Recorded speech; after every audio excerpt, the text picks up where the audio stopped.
Hello, this is a review of the film Sid and Nancy. This film came out in 1986 and stars Gary Oldman as Sid Vicious and Chloe Webb as Nancy Spungen, and it was directed by Alex Cox.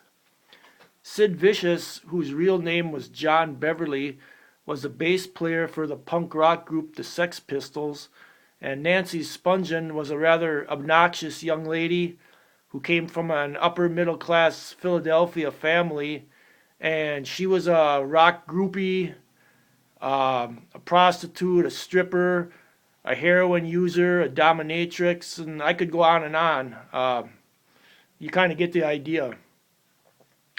Anyway, this movie is about these two, and it begins, I don't think I'm giving anything away here, it begins with her being found dead in their hotel room bathroom, and it tells the story of these two through flashbacks as to what happened, from when they met till her demise. And the question on a lot of people's mind is, who killed her, or did Sid kill her? And I'll get into that a little bit more later. Sid met Nancy through a mutual friend named Linda, according to the film.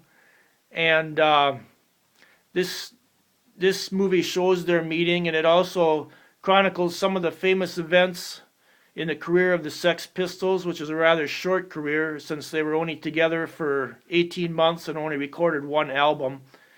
But Sid was asked to join the Sex Pistols as a bass player when the original bass player was fired, even though he did not know how to play bass.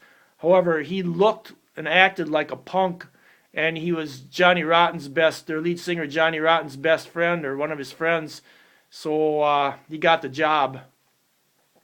The movie chronicles some of the famous things, like as I said, in their career, such as them swearing on British TV, their manager Malcolm McLaren, who basically was a guy just out to make some money, their American tour, and their eventual breakup. After their breakup, Sid and Nancy moved to New York, and what they did is they pretty much used heroin and laid in bed and watched TV, according to the film anyway. Although I believe Sid did record one album and one video after their breakup. I think this movie is pretty good. I think the acting by the two leads is quite good, because it's, believe it or not, I don't think it's easy to act stupid. And these two are not exactly, geniuses. So I think the obnoxious acting by Chloe Webb as Nancy, it may seem over the top, but my understanding is that Nancy was a rather obnoxious young lady, and that's how she acted most of the time. A lot of people just didn't want to be around her, didn't want to have anything to do with her. The question remains, who killed Nancy? Did Sid do it? Did he not do it? Well, apparently he called 911 after finding her dead, and he claimed that he didn't know what happened. Although I believe later he did confess to killing her.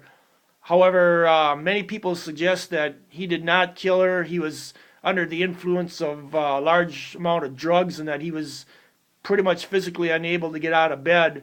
So there's speculation as to who did it.